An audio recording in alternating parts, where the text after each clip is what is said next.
Welcome to Haunt Weekly.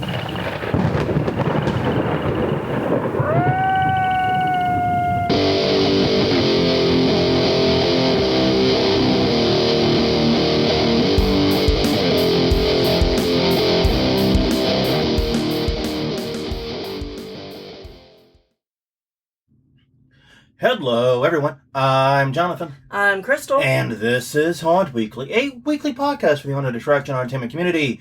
Whether you're an actor, owner, or just plain aficionado, we aim to be a podcast for you.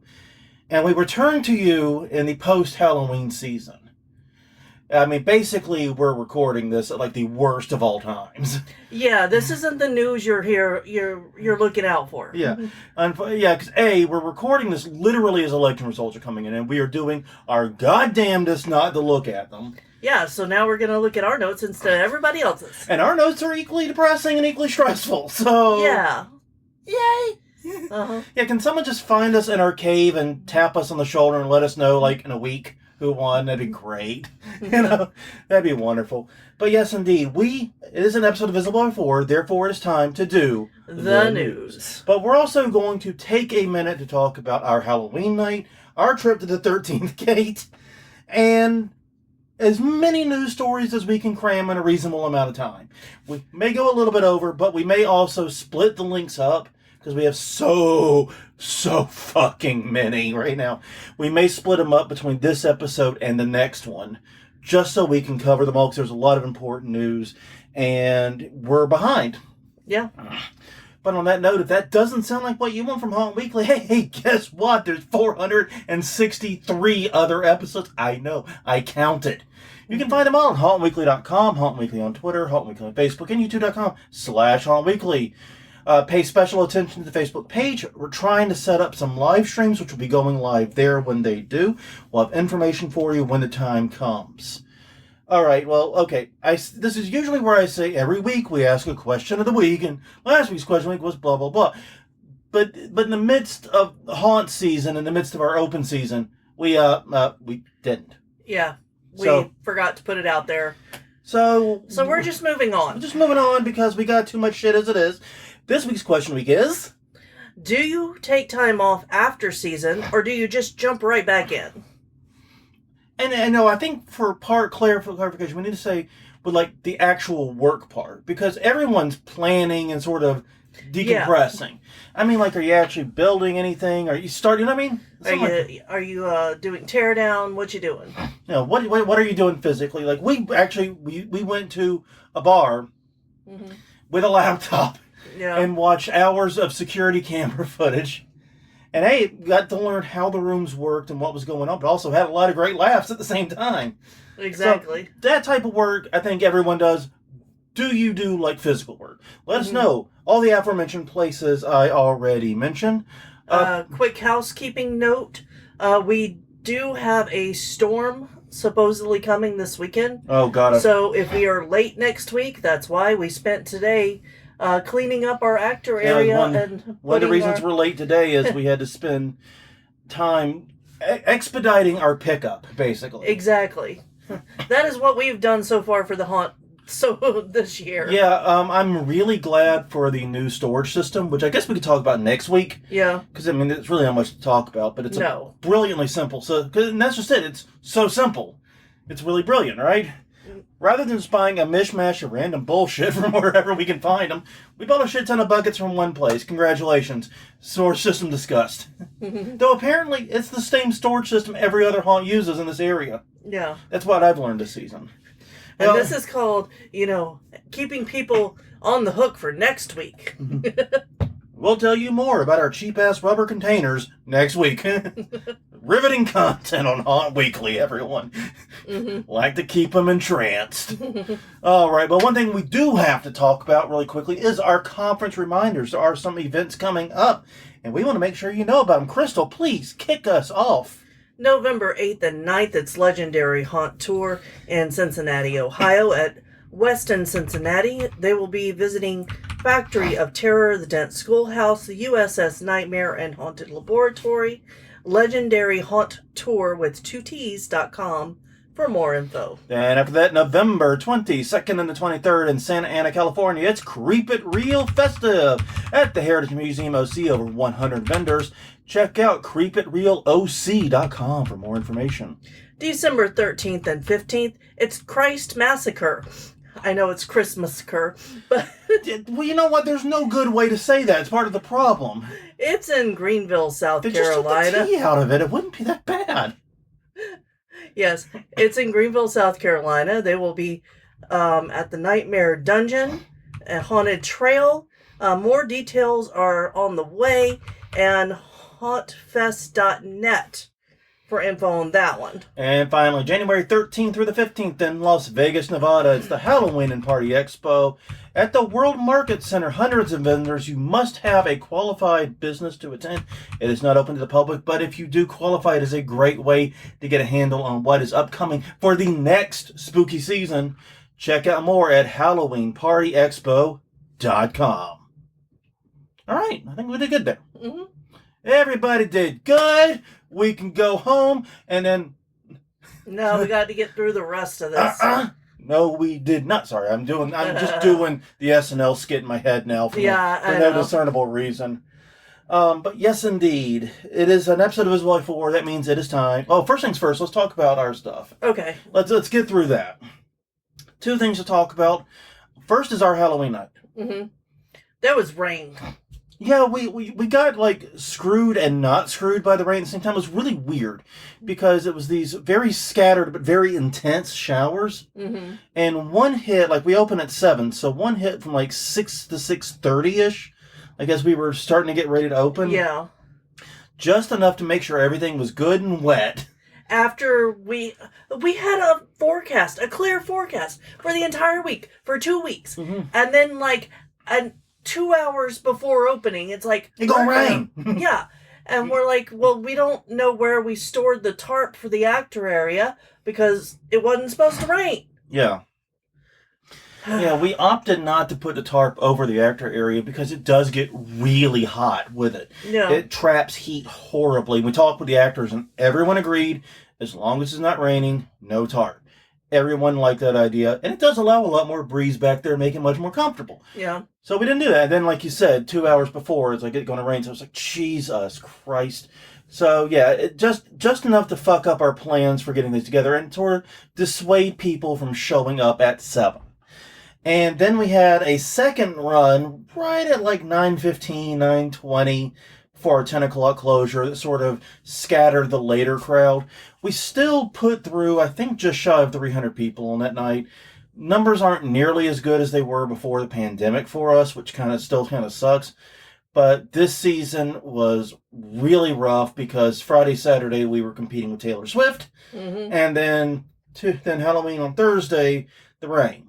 Yeah. So we didn't have a single night where there wasn't some kind of mitigating factor. Yeah, and we had fewer actors on Halloween night that actually wound up making one of the scares work better. Yeah, I think that's been the theme for the haunt for me this year. Is that a lot of the things that we did because we were short on time, short on money, short on people, short on whatever.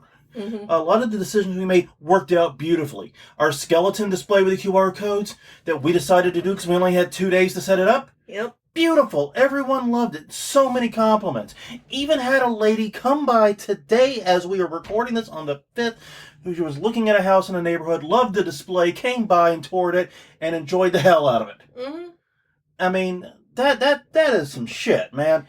Yeah. And the scare in question was the falling wall. We used to have an actor in front of it operating, and the idea was like the wall was supposed to be like collapsing on the actor. And without the actor there, the wall had a lot more movement. Yeah. So a decision we made, we were short an actor, ended up making that room work significantly better. I mean, it's just frustrating to go and plan all these things and have all these great ideas, and then the shit you do as a throwaway works. Yeah. And, to be fair... we had talked about not if we didn't have an actor in that room, how it would work with the falling wall. Yeah. And that is what we implemented. Yeah, there was actually, and to be fair, as you said, some planning in the build for that possibility. Mm-hmm. Because we knew that was kind of one of the more dubious spaces, whether we wanted an actor or not. But we liked the way it worked with an actor. Yeah. And we were sad we didn't have anyone there, so it was a pivot to switch it back to the other way so the person in the other room could operate it. But it worked. Yeah. I mean, so... And if you listen to our last episode about the little kid who joined us, he was not able to be there on Halloween night. We're very sad about that. Yeah, and I'm sad mostly because, and I'm hoping it's just a minor mistake, but we were ghosted basically by the mom. Yeah. And I'm hoping that basically this kid can come back. I hope whatever it is that prevents him from coming Halloween. Because if he had just said, hey, we wanted to do trick-or-treating or something, I'd been like, totally cool. He's 10 years old. What the... No, of course, take him trick-or-treating. Yeah. I would not had any issue. But the fact we just didn't hear anything back really bothered us. And there's one trend in modern times. It's not even young people. I can't even say kids these days because it's also older people too, where they'll just ghost people they don't want to have uncomfortable interactions with. Yeah. That's so fucking childish and immature. I'm sorry. But anyway, that's a whole separate rant. Yeah.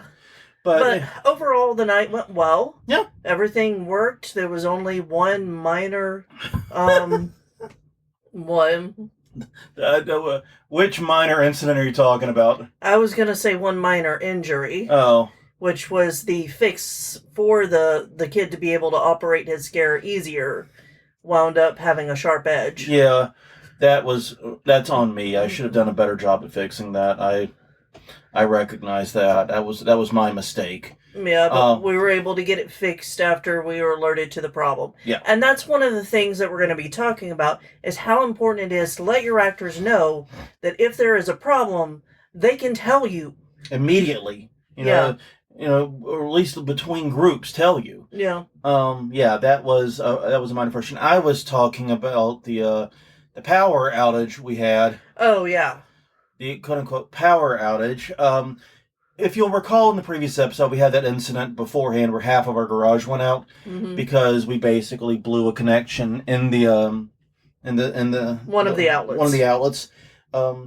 Well, this time around, during the group with one of our very good friends, actually. Yeah. One of our friends, one of our bartender. Yeah. Yeah. Same thing.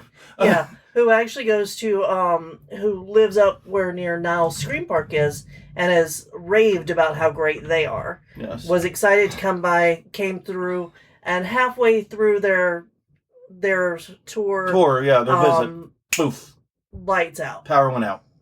And we got on it. We thought it was a fuse or a circuit. It wasn't. We found out one of our actors in one of the boo holes had flipped the power switch for the entire garage with his butt and not told anyone. Yep. And didn't put two and two together. I have nothing to say to that right now. Yeah. So let's talk about 13th Gate. Yeah, let's do that. Okay, go ahead. So we went on their last night of the season. Sorry, everybody. Yeah, it was their flashlight night. It's the first time we've done their flashlight night, and we've done almost every other haunt in the area. Because, as we've talked about in previous episodes, our month kind of got blown up between not being able to do much work in September in our haunt, between the baby shower in October, then the baby coming early in October, a week later. Our entire month got blown up, and we realized we didn't have enough nights for haunt visits to get everyone. And so the choice basically became like, which haunt do we move to after season? And we opted for the 13th Gate simply because, as you noted, we'd not done their flashlight night before. Right. We had done Rises, we'd done Mortuaries. I think we even did New Orleans Nightmares once. Mm-hmm. And our actor who has photosensitivity was going to come with us so that they could see the entire haunt without the flashing lights. So even though I'm loath personally to go on those nights, it made sense. Yeah. We didn't really have a choice. But I've got to say, as far as flashlight nights go, it was good. Yeah. It was the favorite of the flashlight nights. Yeah. There was plenty of light. Ironically. Yeah. Yeah, you Uh, could see everything. You couldn't see the special effect kind of things, but I yeah. didn't expect to. No. We did see their new sewer section. Mm-hmm. I mean, okay, whenever he said it was a sewer section, I went, Mom, I want to go to a sewer section. Yeah. Sewer sections are boring. Like that in my head. Yeah. I basically turned into a 14-year-old girl, Mm-hmm. which is apropos, 'cause like I said, Taylor Swift was in town. Teasing Swifties, please don't come at me. Yeah. But no, it was funny because it was actually a really good, really interesting section. It made very good use of water. Mm-hmm. Maybe a little too good a use of smells in places. Yeah. Um, I actually found that I got startled more going through the haunt without all the lights. mhm. Because there are several blue holes that I'm used, like I know where they are because I go every year, and certain sections haven't changed, but without the lights, it was disorienting, more Yeah. so than other haunts, because Yeah, you could still see everything. yeah. Well, what my biggest, weirdest complaint is that they had two colors of flashlights, and I don't think they had any meaning or significance outside of that. No. But the green flashlight is so much brighter than the red. Mm-hmm. Like, if you get a red flashlight, you basically were stuck into blindness. But if you got a green one, you were probably okay. Once again, we got stuck in a large conga line.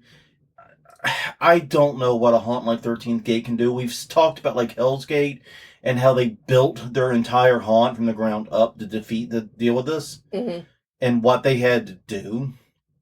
So, And that isn't an option here. that's not an It's option just here. not. No. And so I don't know what a haunt like this can do. I'm very sympathetic to that issue. Mm-hmm.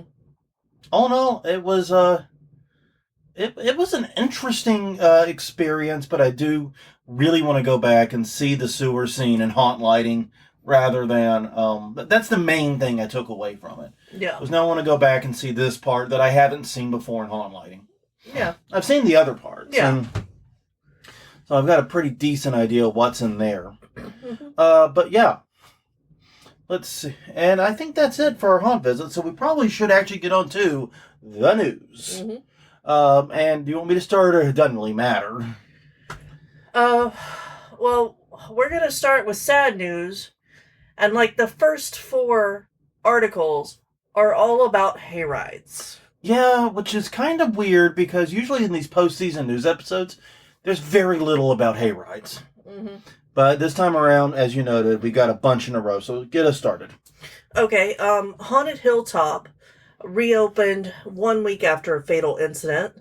This is in Chattanooga, Tennessee. A 12-year-old boy was run over by a hayride trailer, and it killed him. This is from Local 3 News. Emma Carnes, did that out of order. It happened on October 11th. He got away from his chaperone. He hid in the bushes to scare the riders on the trailer without Anyone knowing it was there. anyone knowing he was there. He wasn't part of the haunt. He got away from people and he jumped out, and the driver was unaware because he didn't expect anyone to jump out from there, and accidentally ran him over. Yeah, he was pronounced dead at the scene. There's very limited information. Mm-hmm. A, because of the chaos of it, and B, because the victim is a minor. The hayride did remain closed for the weekend, Mm-hmm. but reopened the next week. Yeah.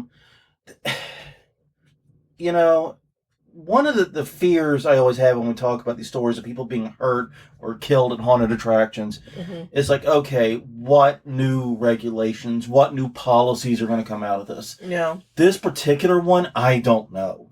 Yeah, this one, if this one were by itself this season, I would say probably not much. Yeah, this is probably just a freak accident. Moving on. Let's move to the next story, but that's not what we get to do this time, unfortunately. No. Because literally in the same news cycle, Harvest of Horror Hayride canceled its season after a 13-year-old died. This is an article by Corey Schmidt at the St. Cloud Times. In St. Augusta, Minnesota, a 13-year-old boy was run over and killed by a hayride trailer. The details of this accident have not been in any article that I've seen. But he was once again pronounced dead at the scene. And here, the hayride simply opted to cancel the rest of its season. Yeah. Which, I mean, I see both arguments. I don't really want to tell people what they should do in a horrible situation. And these two situations are different, so maybe different responses were appropriate. Right. But, yeah. And then next, we had an orchard accident where 25 were hurt as a hay wagon overturned on a school trip in Wisconsin. And this article was by Zoe Henry at WISN. This was in Chippewa County, Wisconsin, at the Bushel and Peck Market in a hayride trailer. Yeah, to be clear, this was not a haunted attraction. This was like an apple picking type hayride thing, but still obviously could have impacts on the haunted attraction industry. Sorry. Right, because it was in October. Yeah. But 3 people on it sustained life-threatening injuries, 5 with serious but not life-threatening injuries, and 9 taken to the hospital, and included students from St. Mark Lutheran School in Eau Claire.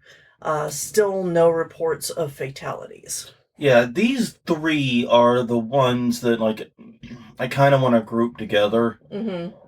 Because here you have 25 people being hurt, 3 with life-threatening injuries, 2 people who died on hayrides. Yeah. In one season. In fact, it was even less than one season. I think these happened within like 2 weeks of one another. Yeah. This was like mid-October that all this happened. And I remember like a few seasons, like it was 2020, I think, where it seemed like we were talking about a haunt shooting every 5 minutes. Yeah, that was crazy. And we couldn't figure out what the heck was going on. And admittedly, like, the next season was much quieter on that front. So maybe it was just a fluke, or maybe it was just people being super tense because of the pandemic or whatever. But the point remains that people, that when you see this kind of pattern, I think we can expect that regulators are going to be looking more closely at hayrides. Because historically, hayrides have not... I'm not going to say they haven't been regulated, because that's not true at all. But like the Haunted Castle fire at Six Flags brought a slew of fire code regulation to haunted attractions all over the country. Right. Basically, one haunt did some very reckless things, as we went back and discussed it in that one episode. Did some very reckless things. And the fire marshal, admittedly, fire marshal was very lax here and did make a lot of mistakes. But the fire marshal took a lot of blame for it. And the result of that was new regulation came down. I have to wonder if regulators get blamed for these issues, if that's going to cause more clampdown elsewhere. Because that's kind of how these things seem to work. Yeah. I don't know. It's too early to tell. It legitimately could be years. Especially if there are lawsuits and litigation and investigations and things like that. Yeah. So it's way too early to tell that definitively. But the fact that there have been so many fatalities and serious injuries this year on hayrides, this is something to watch for in future months. Yeah, because I do think it's going to lead to at least a discussion, if not, some new regulations. And one of the things we don't know right now is, other than the story we know about the kid who tried to jump on the trailer, right? We don't know how these incidents happened, what the cause was. And once again, there's probably an investigation in all of these. But yeah, hayrides have always been thought of as probably the safest type of haunted attractions, because you're not walking, you're not running, everything is in a controlled environment. Theoretically, it's supposed to be incredibly safe, especially since you're going to be moving really slow. Right. But we live in New Orleans, and we also used to say that riding a Mardi Gras float or going to a Mardi Gras parade is incredibly safe because, those go incredibly slow too. And then we had that one season, 2 people got run over and killed by Mardi Gras floats. There was more than that were injured too. Yeah, and there were others injured. And so, yeah, even these slow-moving, things can be very dangerous and very deadly. And this is just a reminder of that. Mm-hmm. Well, the next story does involve a hayride, but luckily no one was injured or killed in this one. A community's haunted hayride had to shut down after being swarmed by approximately 200 plus juveniles. This is an article by WKRC. In Knight Park, New Jersey, the haunted hayride had to be shut down because it was, as the headline said, swarmed by juveniles. Now, many of these kids had just been dropped off and yeeted by adults. Yeah. At it.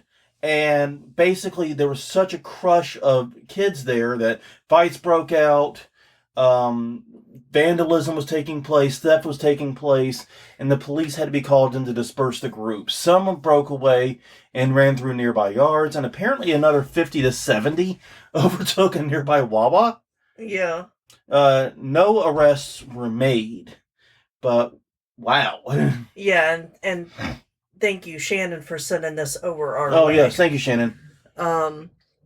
So yeah, that is definitely not on the hayride, that one, because that's just parents dropped off a whole bunch of kids and they decided to move in as a group. Well, once again, in 2020, there was that similar story where a haunt decided to open, didn't do time ticketing, didn't do anything to limit admission, even though it was the heart of the heat of the pandemic at the moment.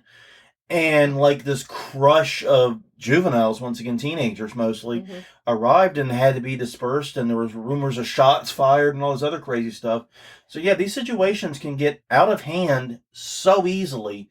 And you know what? It seems like the haunt here handled it the best they could, but I really wish there was... Maybe this is the best argument for time ticketing. As much as I dislike time ticketing, especially when it isn't enforced... Yeah. As much as I dislike that, this is the argument in favor of it right here. All right. Next up, we have a death trap. That's a quote. Haunted house shut down in New York. This article is by Janice Yu at Eyewitness News. We do have a follow-up article also on this, or a separate one from NDTV.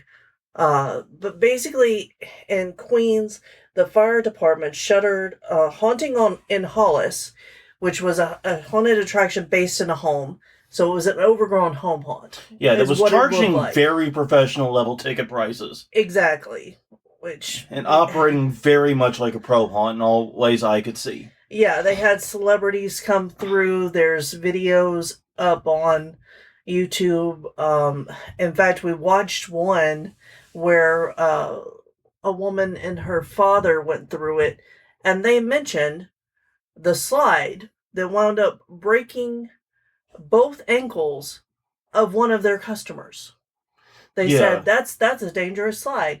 And then we saw it on the news. Yes, it was. Yeah, but basically, this was shut down due to a slew of fire code violations. Yeah. This included blocked exits, poor electrical practices, and quote-unquote accumulation of combustible materials. They issued a full vacate order for the building. And like you said, this was also the place where the woman is actively suing them because she broke both of her ankles on a quote-unquote defective slide. Right. And she, I believe, referencing that video, yes, said that they were aware of it at least 15 days before the incident. I mean, I hate seeing haunts get shuttered, but I do not feel the same when it's an obviously unsafe haunt. Right. And I believe that this is the one that was still selling tickets after it was supposed to have been shut down. Oh, yeah, this is them. Yeah. They never shut down ticket sales, at least not until some significant time later. I know that they were petitioning and trying to reopen, but judging, go back and watch the video that's included in this. if you want a moment. If you want to see a fire marshal basically die inside. Yeah. Because he's like, yeah, I can't think of any place in the world there's been more fire code violations in that small of a space ever. I mean, it's damn near a quote. Yeah. And I'm like, this is coming from the New York one? Mm-hmm. This isn't coming from some random county somewhere. This is fucking Queens. Yeah. You know, I'm sure this guy has seen some shit. Mm-hmm. And even he's blown away. Yeah. Poor bastard, man. Someone buy him a beer. But yeah, I was really happy to see that this was shut down after hearing about it. I am surprised, honestly, the ankle breaking wasn't the worst. Because breaking both ankles. Yeah. I mean, I've done slides recently in a haunted house, and we did the ones at Raven's Grin Inn. Mm-hmm. And I don't see how anyone could break their ankles on those. No. Unless maybe they tried to, like, Stop pull their themselves knees up. Yeah. Yeah, but... well, I'm sitting there thinking, like, of the 2 sets of slides I've done recently, the Beast, or recent-ish, as an adult, Raven's Grin Inn, and as you mentioned, the Beast / Edge of Hell. Mm-hmm. Raven's Grin Inn was the safest slides I've ever... They were absolutely batshit insane. Yes. You could tell, built by a madman, in the best possible way. I mean, that... Yes. But they were incredibly safe. I never felt like I was in danger. The Beast, No. I actually had a few moments where I felt like there was a potential danger. Mm-hmm. But, no, Raven's Grin Inn, totally safe. And so, like you said, breaking both ankles, how? Not unless, like, you come out and, like, there's no bank at the bottom, or... Yeah. I don't know. Well, they indicated I haven't it seen was video of the slide. No, they indicated it was like a drop at the end. So I'm wondering if maybe there wasn't like a smooth landing. Exactly. That's what I mean by a bank to come out on. Or it could have just had like an actual drop onto a pad, or maybe like a pad or something you can land it. Or the angle was wrong so that you didn't, like, gradually slow down as you got towards the bottom. Like, yeah, this is...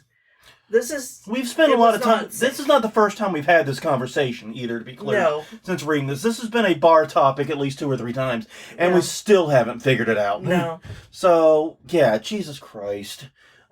We forgot about the slide at Hell's Gate, though. That one barely feels worth mentioning, because it was only a very short slide. It is a slide in a haunted house, but it is very short. And it's very different from the others. Yeah. We just mentioned. All right, well, moving on to another unfortunate story. The chaperone policy was implemented at Dent Schoolhouse after shots were fired at an incident nearby. This is an article by Brian Hamrick at WLTV5. This does not appear to involve the haunt in any goddamn way. Except that they put in the chaperone policy. Exactly. The actual incident does not seem to involve the haunt. Mm-hmm. There was a shooting at a property nearby. No injuries or arrests. Suspects were identified.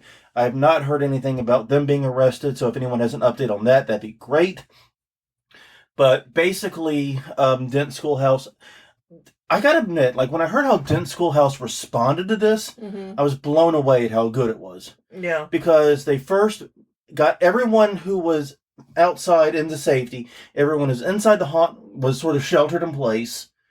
They put in these really great protocols. Everyone, actors, customers, was safe. They did everything they could to make sure everyone was safe. And basically they cooperated fully, and then afterward they implemented the chaperone policy, which basically said anyone 15 or under needed a parent or guardian to go with them. And that if you went there and you couldn't vouch for prove your age, I mean, I'm pretty sure they wouldn't be like checking our IDs, because that'd be silly. But yeah, they also greatly anyone who can't vouch show their age will not be admitted, and they stepped up security significantly, adding more detailed officers and putting more people up front and in front of house. Right. I get why this was a traumatic ordeal for the actors there, and I know that some people we know were traumatized by this, but take heart that you guys did every goddamn thing right I can think of. Yeah. I'm genuinely impressed by how well you did. I hope every other haunt in this country would act the same way. I know they fucking wouldn't. Right. But I would like to pretend. Well, we know that they wouldn't, because we've seen haunts that had shootings on the property and didn't respond as well. Or at all, in some cases. Yes. Yeah.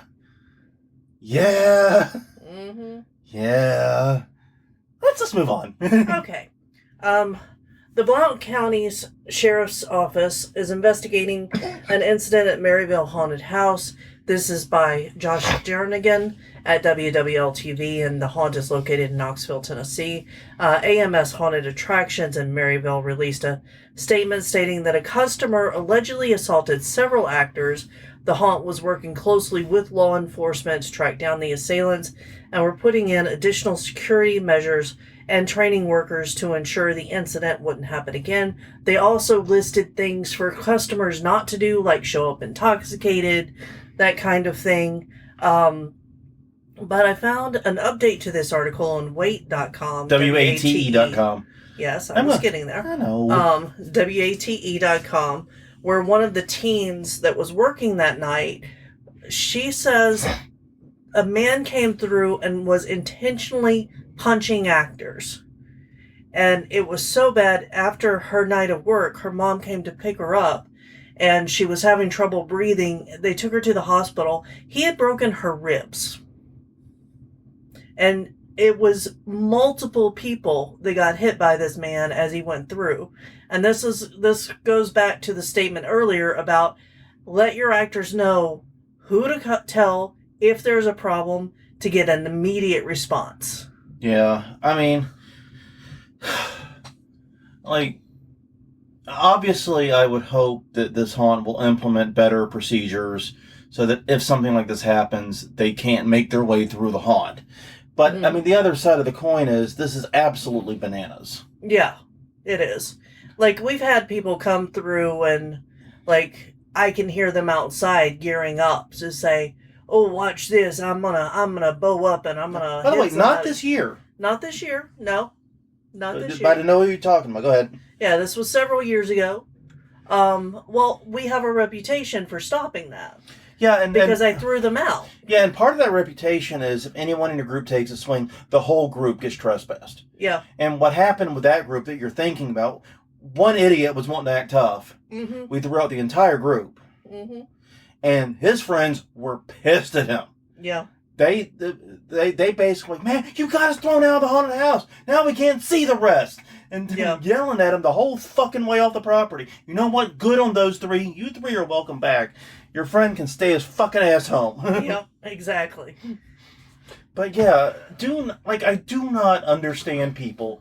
Like, okay, if you are an automatic reflex puncher, don't go to a haunted house. This is not a hobby for you. I'm sorry. Well, and this one was especially scary because he hit her and she was on the ground and he bowed up to hit her again. Yeah. And then saw, she was just a kid. And he said, oh, sorry, and went on and punched other people. Yeah. This was deliberate and malicious and an attack on multiple actors. This wasn't a fear react, is what I was about to say. Yeah. It's like, if you have the fear react, just don't go to a haunt, please. If you are deliberately hitting actors, bear in mind, these actors are often very young. Mm-hmm. I mean, some are often, as you said, like here, teenagers. Does it make you feel good hitting kids who are just trying to provide some entertainment for Halloween and have fun for themselves? Yeah. Does it make you feel good? Does it make you feel strong? Does it make you feel tough? Hitting children? No. Yeah, I mean, at least with the guy that wanted to take a swing in our haunt decided to take his swing on the biggest dude we had, and also didn't come anywhere close to connecting. That swing was in a separate zip code. No, and at that time I was right behind the group, saw what he did, and stopped them. Told the next scare, don't pop, because we're stopping this group, we're getting them out. And yeah, it was, but I wish that more haunts would make sure that things like this are implemented ahead of time before incidents happen.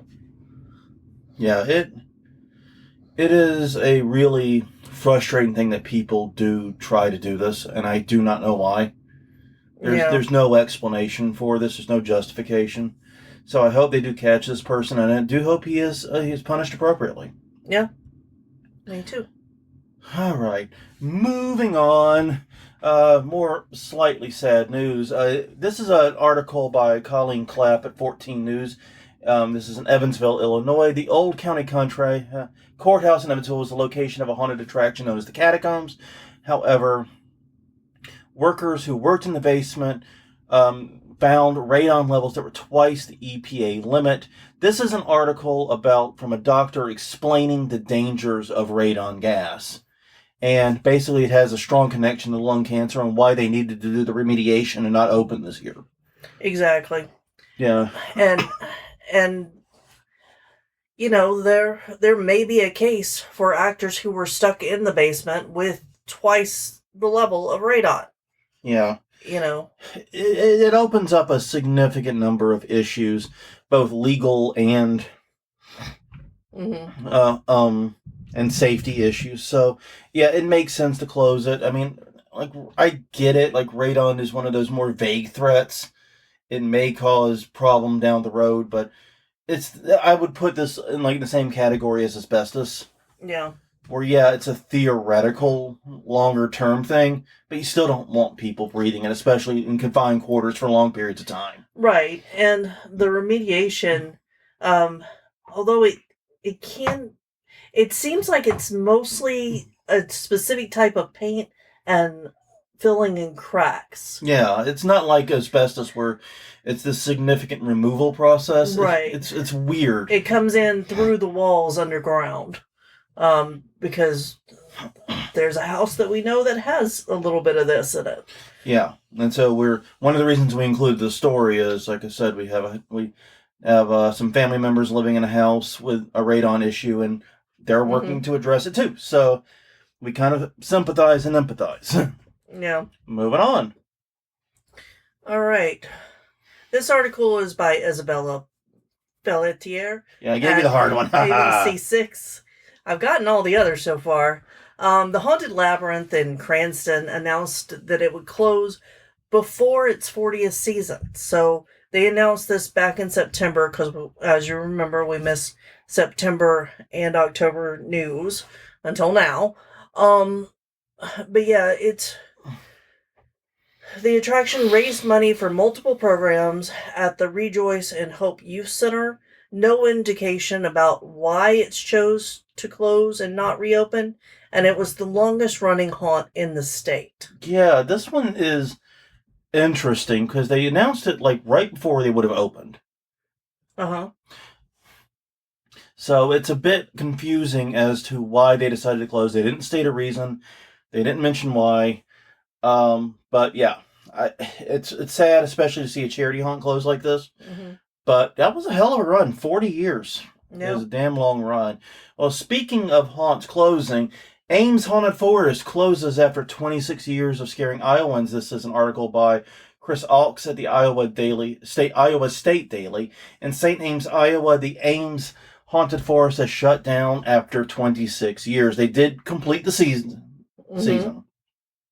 But the move comes as the owners are aiming to basically use the land for something else. Yeah. They have found, apparently, that they have a really great profit center in parking and tailgating for college football games. Yeah. And looking at the photos on their site, yes, they do. I understand that completely. We talk about all the time. There's a parking garage near the 13th gate that we used to be able to park in for free, but it's now like closed. Yeah, because the casino that owned it closed, and now it just sits in limbo. Like, whoever owns it could make some easy bank during haunt season. Well, not only haunt season, but also football season, because it's right next to Tiger Stadium. Yeah, it's near the LSU tailgate area in particular. Yeah, so you could open that up and charge people, and you would make bank. Yeah, but this haunt had been running since 1997. And basically now it's permanently closed so they can expand. They already had an existing game day parking area. And now they're looking to more than double it in size by expanding to where the haunt is right now. I can't fault them for that. They're making the business decision that's probably best for them. I mean, game day parking is going to be a lot less work. It's going to be a lot less people, a lot less overhead, and probably a lot less stress. Yep. So, all in all, it's sad to see a haunt go, especially when they've been operating for such a long time. But, they got to do what they got to do. Yes, they do. All right. And we have another closure. The Ghostly Grove haunted attraction in Pinckney, Michigan, Pinckney, Michigan. announced that they would close and not reopen this year. So they closed before season also, and this was a post on their Facebook page.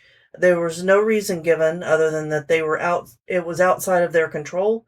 Asked customers to support the nearby Shaw Haven Haunted Forest, which is very nice of them. Yeah. Said many of their monsters will be going over there.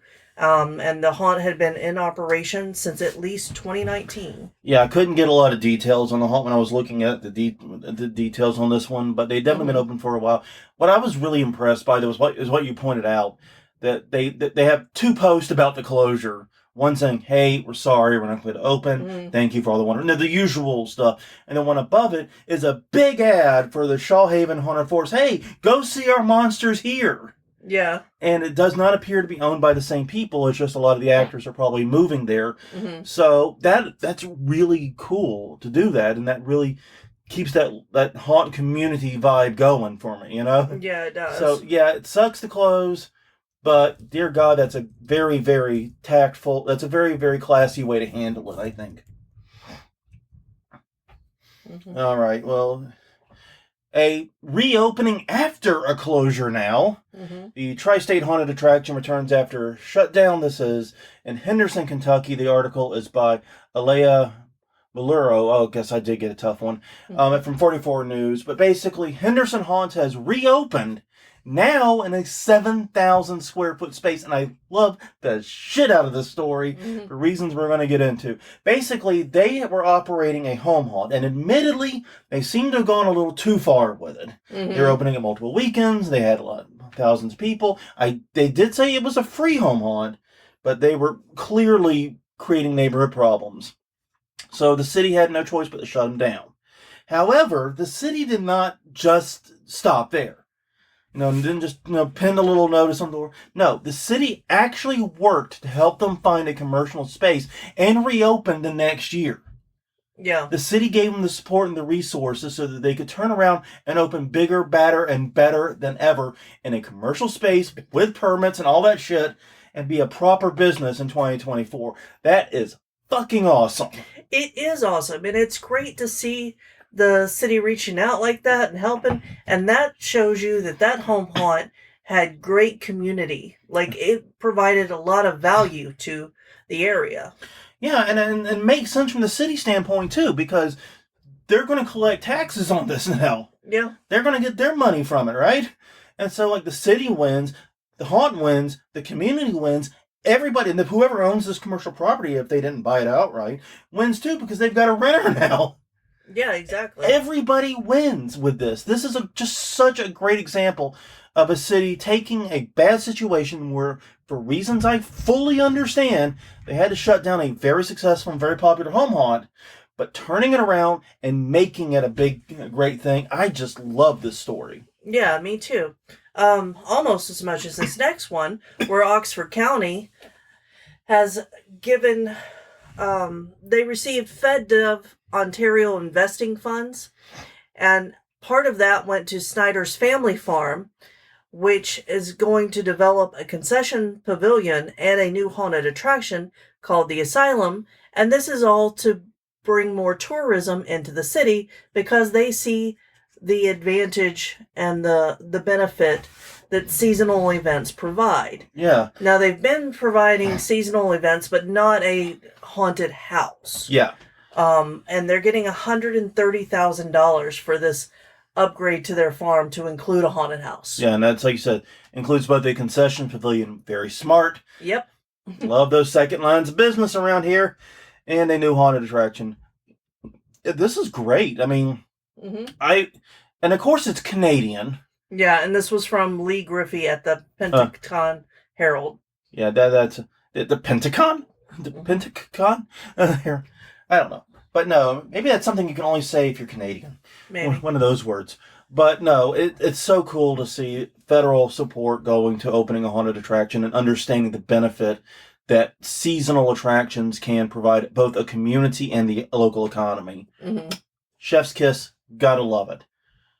Well, another closure, but this one I don't think I can say it's for a sad reason. Right. A Georgia haunted attraction, Haunted Montrose, invites their enthusiasts for one last fright as the founder announces his retirement. This is a press release by the organization, but they announced that it will, Haunted Montrose announced it will be their final season, and they announced it with about a week to go in season. Yeah. They announced it late, but they did announce it before their last nights were done. It is set in an actual ghost town. The term ghost town apparently actually does have like a specific meaning that I was unaware of. But the haunt features 4 attractions as well as other special events. But the owner, Trey Cottle, said he is now retiring after doing this since 2008. You know, that's a long run. Yes, it is. All right. Well, our last story for this episode, because we'll probably end it here since this is about a full episode, and we'll do more links next time. Is that a homeowner received complaints because they set up their Halloween display 2 weeks earlier in August. They usually do start setting it up mid-August, but they started setting it up early August. And this article's by Alexis Martin and Jordan Gardner at WITN. It's actually a video. I do recommend watching it. But Nightmare on Byberry Street is a yard display and set up by Marianne Peters. She started building it earlier because her husband was unfortunately diagnosed with cancer, so she was having to do it herself. Yeah, and then she needed more time. Exactly. I mean, just imagine if you or I was completely out of commission. How fucked we'd be. Yeah, pretty fucked. The display takes more than 100 hours to complete and take down, and it took her by surprise because so many neighbors had offered to come and help with the display when they saw her out there by herself and learned what was going on. She expected 300 visitors this year. Yeah, I mean, people deal with personal issues and personal tragedies in a variety of ways. And one of those more common ways is turning to familiar, fun touchstones in your life. And I think that's what she was doing. She enjoyed the art display, but she also needed significantly more time because what I have found is that having a second person more than doubles the efficiency. Because you know what I mean? Yeah. It's always interesting to me that you can do so much more with 2 people than you can with 1. Are we going to cover that one story real fast? Yeah, so that we can leave on a little bit happier note. Yeah, ultimately, though, to finish that story, they did not require her to take the display down. No. They did ask her not to put it up so early next year, though. Right. So that's kind of the end of that story. It's a happy-ish ending, I guess. Yeah. All right, but the final one that we want to talk about this week, just so we can leave you with something kind of positive and fun, is that Sinister Vision offering free font downloads for your haunt marketing, basically. Yeah. This is actually just on the site sinisterfonts.com. So go there and check it out. But basically, they offer a slew of free fonts that you can use for websites, printed materials, and so forth. Be sure to check terms on them. But pretty much, yeah, it's just free fonts for haunters. Yeah. That's really all it is. And, I mean, the news is every year they add 1 or 2 new fonts, and they added some new fonts this year. But really, the entire library is pretty good. So just go check out the library. I mean, we haven't talked about it before, so it's completely new to you, and everything in there is new to me. So go have fun. Well, I think that's everything for this week. We do have more links, but we're going to do them at the end of next week. I don't know what we're going to talk about next week, but we will do these at the end. That way we can get completely caught up with the news and hopefully return to our regular cycle. Right, and if you noticed, most of the news episodes or news articles we talked about did not mention, this is doing this theme this year, or this is doing this theme this year, or this one has this new attraction, because it's too late for that, and there's just so many articles that we really wanted to touch on. Yeah, I mean, It has been a very weird season. Mm-hmm. I think from more like the 10,000 foot perspective, because just the fact that we've seen so many safety issues around hay rides Yeah. is befuddling to me, because I don't think we'd actually talked about safety incidents at hay rides ever before this episode. No. And like so, we've done 463 others of these. I don't think we've done it. No. I can't recall it if we had. But yeah, this has just been a rough season for hay rides, and hopefully, this is an isolated bad luck kind of year, is what we're all hoping for. On that note, everyone, thank you very much for joining us for the past hour. I hope you're doing well. Hope you learned something. Please do check us out, all the places we exist. We're at hauntweekly.com, hauntweekly on X/Twitter or whatever, hauntweekly on Facebook, and youtube.com/hauntweekly. Until next time, I'm Jonathan. I'm Crystal. And we'll see you all next week.